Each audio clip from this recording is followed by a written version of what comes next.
ओम नमो भगवते वासुदेवाय। 16वां अध्याय। परीक्षित की दिग्विजय तथा धर्म और पृथ्वी का संवाद। सूत जी कहते हैं, शौनक जी, पांडवों के महाप्रयाण के पश्चात भगवान के परम भक्त राजा परीक्षित श्रेष्ठ ब्राह्मणों की शिक्षा के अनुसार पृथ्वी का शासन करने लगे। उनके जन्म के समय ज्योतिषियों ने उनके संबंध में जो कुछ कहा था, वास्तव में वे सभी महान गुण उनमें विद्यमान थे। उन्होंने उत्तर की पुत्री इरावती से विवाह किया। उससे उन्होंने जन्मजय आदि 4 पुत्र उत्पन्न किए तथा कृपाचार्य को आचार्य बनाकर उन्होंने गंगा के तट पर अश्वमेध यज्ञ किए, जिनमें ब्राह्मणों को पुष्कल दक्षिणा दी गई। उन यज्ञों में देवताओं ने प्रत्यक्ष रूप में प्रकट होकर अपना भाग ग्रहण किया था। एक बार दिग्विजय करते समय उन्होंने देखा कि शूद्र के रूप में कलियुग राजा का वेश धारण करके एक गाय और बैल के जोड़े को ठोकरों से मार रहा है। तब उन्होंने उसे बलपूर्वक पकड़कर दंड दिया। शौनक जी ने पूछा, महाभाग्यवान सूत जी, दिग्विजय के समय महाराज परीक्षित ने कलियुग को दंड देकर ही क्यों छोड़ दिया? मार क्यों नहीं डाला? क्योंकि राजा का वेश धारण करने पर भी था तो वह अधम शूद्र ही, जिसने गाय को लात से मारा था। यदि यह प्रसंग भगवान श्री कृष्ण की लीला से अथवा उनके चरण कमलों के मकरंद सा पान करने वाले रसिक महानुभावों से संबंध रखता हो तो अवश्य कहिए। दूसरी व्यर्थ की बातों से क्या लाभ? उनमें तो आयु व्यर्थ नष्ट होती है। जो लोग चाहते तो है मोक्ष, परंतु अल्पायु होने के कारण मृत्यु से ग्रस्त हो रहे हैं, उनके कल्याण के लिए भगवान यम का आवाहन करके उन्हें यहाँ शांति कर्म में नियुक्त कर दिया गया है। जब तक यमराज यहाँ इस कर्म में नियुक्त है, तब तक किसी की मृत्यु नहीं होगी। मृत्यु से ग्रस्त मनुष्य लोक के जीव भी भगवान की सुधा तुल्य लीला कथा का पान कर सके। इसीलिए महर्षियों ने भगवान यम को यहाँ बुलाया है। एक तो थोड़ी आयु और दूसरी कम समझ। ऐसी अवस्था में संसार के मंदभाग्य विषयी पुरुषों की आयु व्यर्थ ही बीती जा रही है। नींद में रात और व्यर्थ के कामों में दिन। सूत जी ने कहा, जिस समय राजा परीक्षित कुरुजांगल देश में सम्राट के रूप में निवास कर रहे थे, उस समय उन्होंने सुना कि मेरी सेना द्वारा सुरक्षित साम्राज्य में कलयुग का प्रवेश हो गया है। इस समाचार से उन्हें दुख तो अवश्य हुआ, परंतु ये सोचकर कि युद्ध करने का अवसर हाथ लगा, वे उतने दुखी नहीं हुए। इसके बाद युद्धवीर परीक्षित ने धनुष हाथ में ले लिया। वे श्याम वर्ण के घोड़ों से जूते हुए सिंह की ध्वजा वाले सुसज्जित रथ पर सवार होकर दिग्विजय करने के लिए नगर से बाहर निकल पड़े।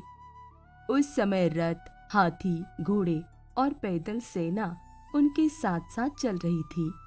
उन्होंने भद्राश्व, केतुमाल, भारत, उत्तर कुरु और कीम पुरुष आदि सभी वर्षों को जीतकर वहां के राजाओं से भेंट ली।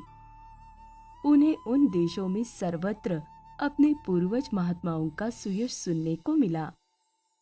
उस यशोगान से पद पद पर भगवान श्री कृष्ण की महिमा प्रकट होती थी।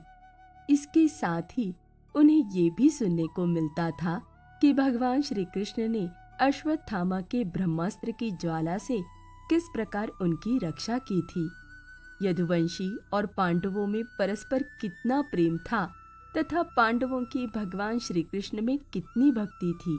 जो लोग ये चरित्र सुनाते, उन पर महामना राजा परीक्षित बहुत प्रसन्न होते।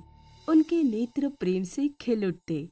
वे बड़ी उदारता से उन्हें बहुमूल्य वस्त्र और मणियों के हार उपहार रूप में देते।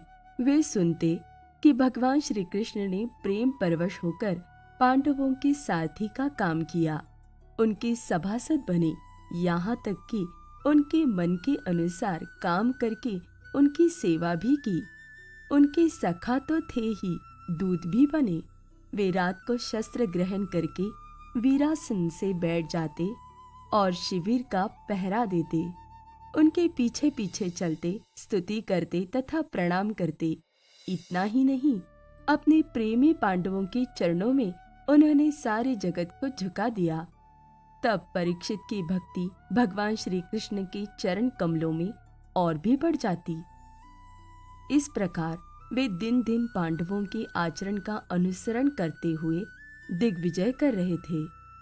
उन्हीं दिनों उनके शिविर से थोड़ी ही दूर पर एक आश्चर्यजनक घटना घटी। वह मैं आपको सुनाता हूँ। धर्म बैल का रूप धारण करके एक पैर से घूम रहा था। एक स्थान पर उसे गाय के रूप में पृथ्वी मिली। पुत्र की मृत्यु से दुखिनी माता के समान उसके नेत्रों से आंसुओं के झरने झर रहे थे। उसका शरीर श्रीहीन हो गया था। धर्म पृथ्वी से पूछने लगा। धर्म ने कहा, कल्याणी, कुशल से तो हो न? तुम्हारा मुख कुछ कुछ मलिन हो रहा है। तुम श्रीहीन हो रही हो। मालूम होता है तुम्हारे हृदय में कुछ न कुछ दुख अवश्य है। क्या तुम्हारा कोई संबंधी दूर देश में चला गया है, जिसके लिए तुम इतनी चिंता कर रही हो? कहीं तुम मेरी तो चिंता नहीं कर रही हो कि अब इसके 3 पैर टूट गए, एक ही पैर रह गया है? संभव है तुम अपने लिए शोक कर रही हो कि अब शूद्र तुम्हारे ऊपर शासन करेंगे। तुम्हें इन देवताओं के लिए भी खेद हो सकता है जिन्हें अब यज्ञों में आहुति नहीं दी जाती, अथवा उस प्रजा के लिए भी जो वर्षा न होने के कारण अकाल एवं दुर्भिक्ष से पीड़ित हो रही है।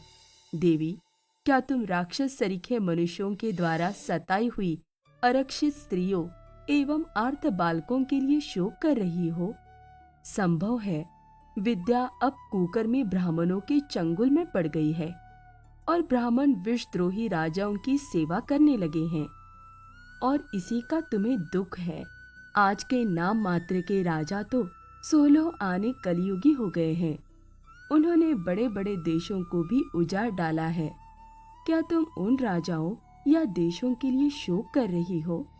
आज की जनता खान पान, वस्त्र, स्नान और स्त्री सहवास आदि में शास्त्रीय नियमों का पालन न करके स्वेच्छाचार कर रही है। क्या इसके लिए तुम दुखी हो? माँ पृथ्वी, अब समझ में आया।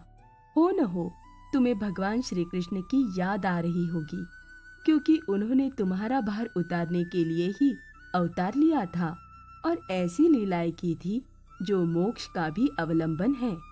अब उनके लीला संवरण कर लेने पर उनके परित्याग से तुम दुखी हो रही हो। देवी, तुम तो धन रत्नों की खान हो।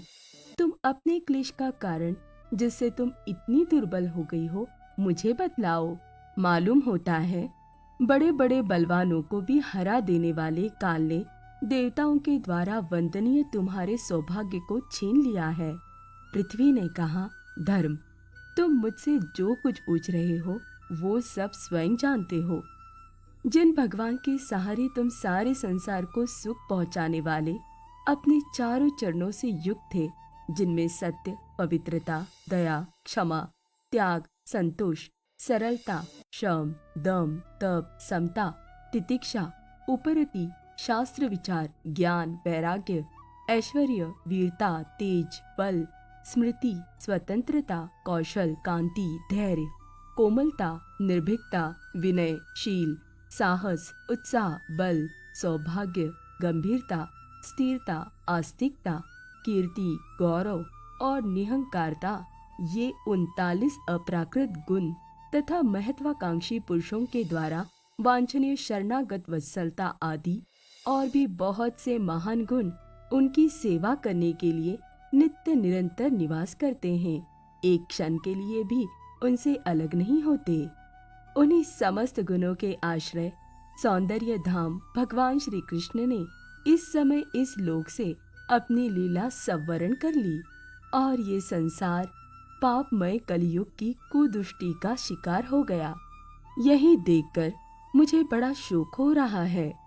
अपने लिए देवताओं में श्रेष्ठ तुम्हारे लिए देवता, पितर, ऋषि, साधु और समस्त वर्णों तथा आश्रमों के मनुष्यों के लिए मैं शोकग्रस्त हो रही हूँ, जिनका कृपा कटाक्ष प्राप्त करने के लिए ब्रह्मा आदि देवता भगवान के शरणागत होकर बहुत दिनों तक तपस्या करते रहे।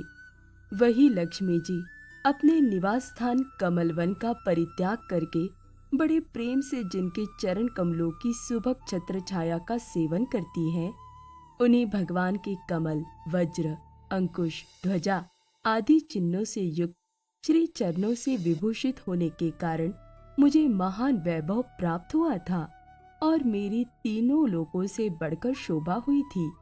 परंतु मेरे सौभाग्य का अब अंत हो गया। भगवान ने मुझ अभागिनी को छोड़ दिया। मालूम होता है मुझे अपने सौभाग्य पर गर्व हो गया था, इसलिए उन्होंने मुझे ये दंड दिया है।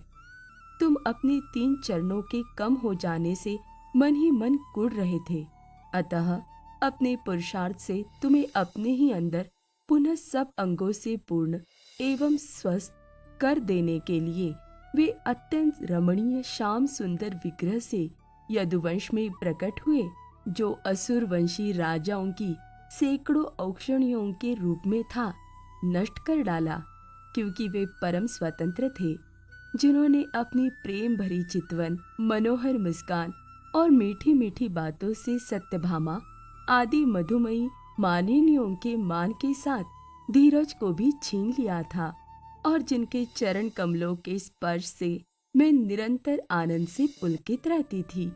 उन पुरुषोत्तम भगवान श्री कृष्ण का विरह भला कौन सह सकती है। धर्म और पृथ्वी इस प्रकार आपस में बातचीत कर ही रहे थे कि उसी समय राजर्षि परीक्षित पूर्व वाहिनी सरस्वती के तट पर आ पहुंचे।